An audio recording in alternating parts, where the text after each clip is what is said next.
Now, the pilot appears to be the only survivor of a plane crash in Nepal's capital. The aircraft crashed during takeoff in Kathmandu, killing at least 18 other people on board.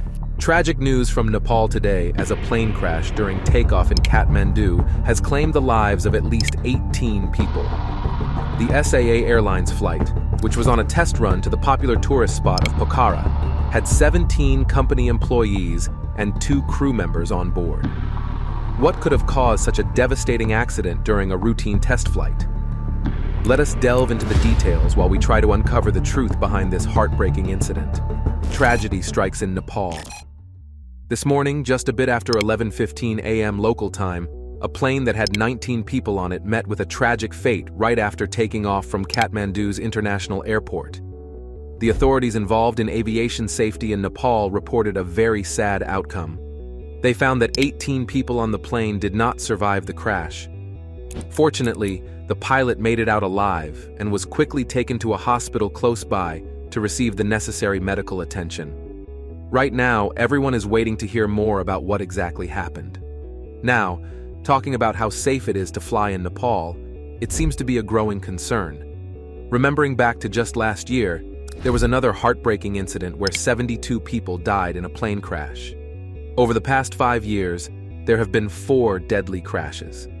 If we look back a bit further, over the last 8 years, the situation looks even grimmer, with about 70 crashes happening, and nearly 900 people losing their lives in these events. It's quite clear that improving airline safety in Nepal is an urgent issue that needs more focus and action. So far, the official word from the authorities on this recent crash is limited. They've confirmed the crash occurred right after takeoff. The aircraft involved was actually on a maintenance test flight, and its next destination was supposed to be Pokhara, a city in the west of Nepal. Everyone is anxious to get more details as they try to understand the full scope of what occurred. Regarding the response to this emergency, it's been very prompt and effective. Since the crash site was very close to the airport, the rescue teams were able to get there within just a few minutes. The rescue operation has been nearly completed. The quick arrival and rapid action of the emergency teams have been commendable, showing their readiness to handle such critical situations. This string of incidents raises several questions about the factors that contribute to such frequent crashes in Nepal. Is it the mountainous terrain, the weather conditions, or something else? These are questions that need answers to prevent future tragedies. The emotional impact on the families of the victims is profound and devastating. The community and the country feel the pain of each loss deeply. In these moments, the collective heart of the nation goes out to those affected, offering condolences and support. As we wait for more information to emerge, the focus remains on understanding the causes behind such accidents and what can be done to prevent them. It's also a time for reflection on the importance of stringent safety protocols and regular maintenance checks to ensure the safety of all passengers and crew. The issue of airline safety in Nepal is not just a local concern, but a global one, as international standards and practices are critical in such matters. It calls for a collaborative effort between Nepali aviation authorities and global aviation agencies to bring about significant improvements. But wait, there's more.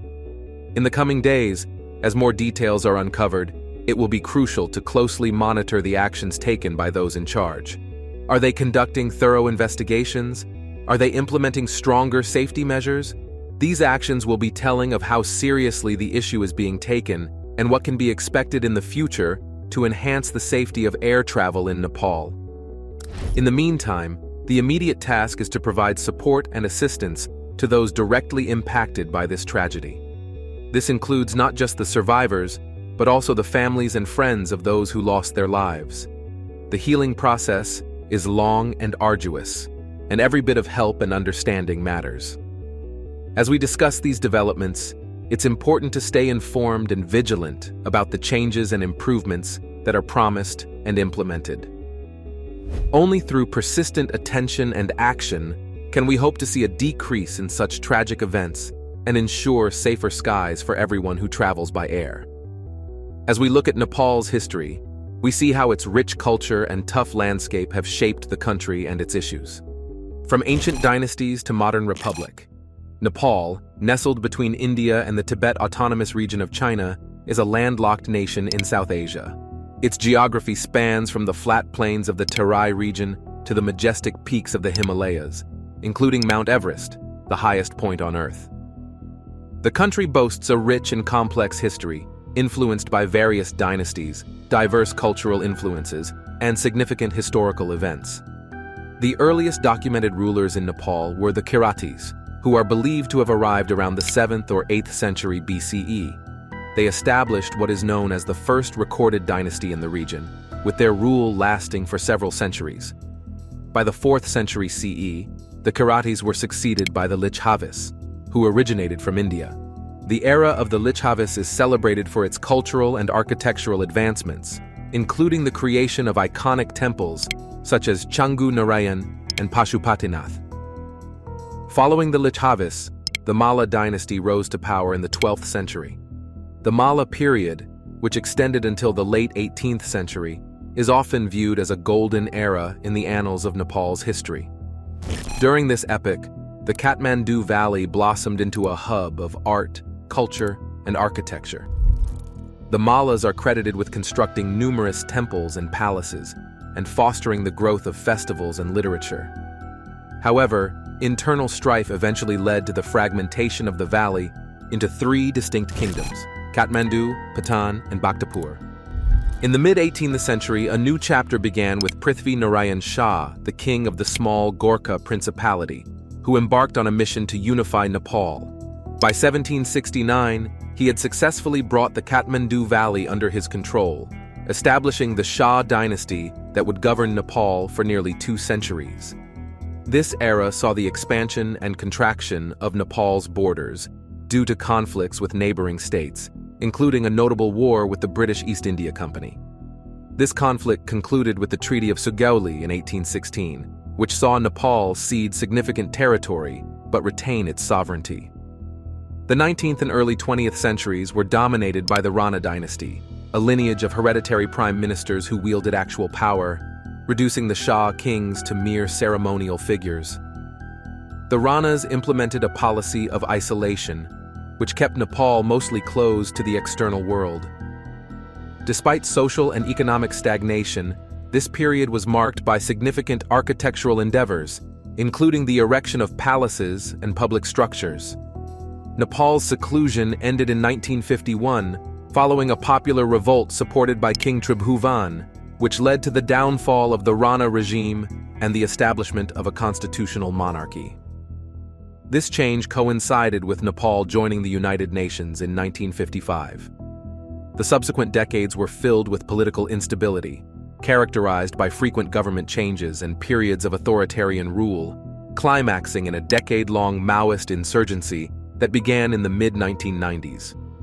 The insurgency, along with widespread discontent with the monarchy, culminated in the abolition of the monarchy in 2008, giving rise to the Federal Democratic Republic of Nepal. The new government faced formidable challenges, including integrating former Maoist combatants, addressing various ethnic groups' demands, and rebuilding after a catastrophic earthquake in 2015. Keep watching for more. Nepal has historically been a cultural melting pot, with the majority of its population practicing Hinduism and a significant Buddhist minority, reflecting the country's deep historical connections to both faiths. It is also the birthplace of Siddhartha Gautama, the Buddha, whose teachings have had a profound impact across Asia and the globe. The narrative of Nepal is woven with cultural and social evolution, not just changes in dynastic politics and power struggles. The nation has a rich tradition in arts, crafts, and festivals. Cities such as Kathmandu, Patan, and Bhaktapur are famous for their historical architecture, including stupas, temples, and palaces. Celebrations like Dashain, Tihar, and Indrajatra play a central role in Nepalese culture, featuring a mix of rituals, music, and dance that honor various deities and commemorate historical events. The transition from a secluded kingdom to a modern republic showcases Nepal's enduring spirit and ability to adapt. Despite facing ongoing challenges such as economic development, social inclusion, and balancing tradition with modernization, Nepal continues to respect its vast cultural heritage while navigating the intricacies of modern governance and societal issues. As it progresses, the nation remains focused on fostering a stable political landscape that can support and sustain its diverse and dynamic society. Looking back at old plane crashes shows important lessons learned, highlighting the changes made and what these mean for the future. How past crashes changed air travel. Plane crashes, though incredibly sad, have taught us many valuable lessons about flying safely. One of the worst crashes in history happened on March 27, 1977, in Tenerife, Spain, when two huge planes crashed into each other on a foggy runway. The mix-up between the pilots and the tower, the thick fog, and not following the rules right, led to 583 people dying. This terrible event showed everyone how crucial it is for pilots and controllers to talk clearly and follow all the rules carefully, which led to big changes in how cockpits run. Then, on August 12, 1985, a huge problem happened with Japan Airlines Flight 123. A repair that wasn't done right years before caused the plane to break apart in the air, and it eventually crashed into a mountain. Sadly, 520 people died, making it the worst crash involving just one plane. This taught everyone how important it is to check planes thoroughly and keep them in top shape. In November 1996, a really bad crash happened in India because the pilots made mistakes and had trouble understanding each other. This crash, which eliminated all 349 people on both planes, showed how vital it is to have clear, standard ways for pilots from different countries to communicate. Another heartbreaking event was the bombing of Air India Flight 182 on June 23, 1985. A bomb exploded on the plane, losing 329 people. This was traced back to extremists, and it led to tighter security to try to stop this kind of thing from happening again. Another crash, Turkish Airlines Flight 981, happened on March 3, 1974, because a cargo door wasn't closed right. The plane fell apart, and 346 people died. This led to better designs for cargo doors and better training for the people who handle them. A bit later, on July 19, 1989, United Airlines Flight 232 lost control when an engine failed, but the pilots managed to land it anyway, though the plane broke apart. While 112 people died, the skill of the crew saved many lives and showed how important good training is in emergencies. Let's talk about a really tough moment that happened on July 17, 2014. That day, Malaysia Airlines Flight 17 was flying over Ukraine when it was hit by a missile. Tragically, all 298 people on the plane lost their lives. This event really woke people up to the dangers of flying over conflict areas. It led to some big changes in how flight paths are chosen, making sure to avoid regions with ongoing conflicts to keep passengers safer. Moving back to a cold day in 1982, Air Florida Flight 90 ended up crashing into a frozen river. The reason? The plane wasn't de-iced correctly before it took off, and the pilots didn't manage the situation well. Sadly, 78 people didn't make it. This accident made it clear how important it is to thoroughly check planes before they leave, especially when the weather's bad. Now, there are stricter rules about pre-flight checks to make sure everything's ready to go and safe. In 1980, another scary incident happened with Saudi Flight 163. Right after takeoff, a fire broke out on the plane. Even though the pilots managed to land the plane safely, a delay in getting everyone off the plane resulted in the loss of 301 lives. This incident showed just how crucial it is to have quick evacuation plans and good fire safety measures on planes. Since then, airlines have improved how they train their crews for emergencies like this, making sure everyone can get off the plane quickly and safely. And that's not the end of the story. Another heartbreaking event occurred in 1988, when Iran Air Flight 655 was brought down by a missile from a U.S. Navy ship, and 290 people died. This situation highlighted the real risks when military actions intersect with civilian flights. It pushed for better systems to distinguish between military and civilian aircraft, aiming to prevent such tragedies in the future. These incidents, though deeply tragic, have led to a lot of improvements in the world of aviation. There's been a push for better training for everyone involved in flying, from the pilots to the air traffic controllers. Communication has to be crystal clear to avoid any misunderstandings that could put flights at risk. Airplanes go through more rigorous checks now to ensure they are in perfect condition before takeoff. Airports and airlines have also gotten much better at planning and managing flight routes. They now avoid flying over areas where there might be conflict, making the skies safer for everyone. There's also been a big emphasis on making sure emergency procedures are top-notch. Crews practice regularly so they can handle any situation, from fires to other emergencies that could happen during a flight. Knowing what to do can be the key to staying safe and getting out, showing how important it is to be ready and stay calm. Staying safe during a plane emergency. In the rare case of a plane crash, there are some important steps that passengers can take to increase their chances of making it out safely. These steps start before you even board the plane and continue through to what to do after an incident. It's really important to stay calm and follow these steps closely throughout the whole experience. Before you fly, choosing the right clothes can make a big difference. It's best to wear long-sleeve shirts and long pants made from natural materials like cotton or wool. These fabrics don't catch fire as easily as synthetic ones. Also, sturdy shoes that cover your whole foot and have a good grip are a must. They're much better for moving quickly and safely during an evacuation than sandals or high heels. When you're on the plane, really listen to the safety briefing that the flight attendants give. They'll tell you all about the safety features your plane has, like where to find your seatbelt, oxygen mask, and life vest. They'll also show you the right way to brace yourself in your seat to protect yourself if there's an impact. Make sure you know where the closest exits are, and count the number of rows to these exits. This can be a lifesaver if you need to find your way out in a smoky or dark cabin. But there's more. Always keep your seatbelt on while you're seated. This can protect you from getting hurt if there's sudden turbulence.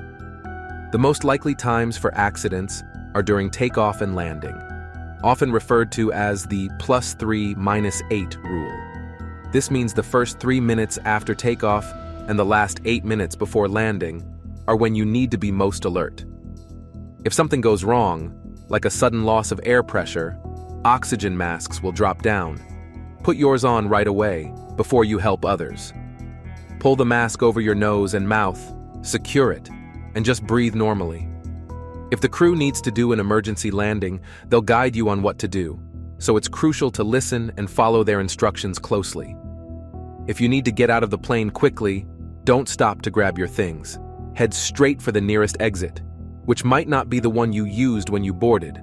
If it's hard to see, follow the lights on the floor to the exits. Should you end up in water, grab your life vest under your seat or in front of you, put it on, and inflate it once you're out of the plane to make sure you can move easily. Once you're out of the plane, keep moving until you're well away from any danger like fire or smoke. If there's smoke, try to stay low and cover your mouth with something damp to keep out harmful fumes. Use any available signals like whistles or the lights on your vest to get attention. After you're safe, stick close and listen for any more directions from rescue teams or the flight crew. They might have further safety instructions or can help with medical needs. Understanding these steps well ahead of time can really boost your chances of getting through a plane crash safely. Always pay attention to safety instructions and trust the crew. They know how to handle these emergencies. Keeping a clear head and acting swiftly without panicking is key.